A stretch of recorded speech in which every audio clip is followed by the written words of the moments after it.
Let's bring in some political analysis with Professor Dirk Coetzee, who joins us for more. Professor, very good evening to you. I don't know how much you caught of that reaction from the MK party, but they are saying and arguing that courts cannot dictate the processes of Parliament. What is your view on this matter, as we have since learned that the MK's party parliamentary leader, Dr John Hlophe, has resigned from the Judicial Service Commission? Yes, good evening. I think the reason why he resigns is to use the argument to say that his actions will mean that the JSC cannot meet at all, that they won't be able to constitute as the commission, as the council. Now, that is, unfortunately for them, is not the case.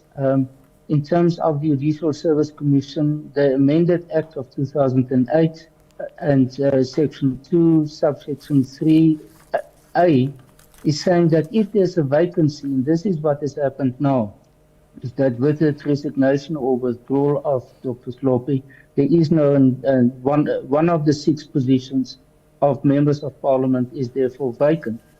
But such a vacancy does not, according to this part of the Act, does not invalidate or prevent the JSE to continue with its meetings and decision-making. So that argument by MK that his absence will mean that there's no meeting can take place is therefore refuted by this specific section of the JSE Act.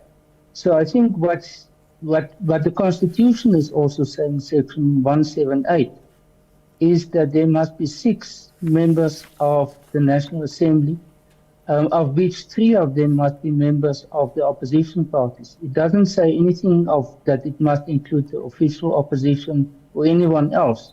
So, for example, for argument's sake, let's say MK are not going to stand in order to fill this vacancy, which now effectively does exist, then any other person from any of the other opposition parties can be elected in that position.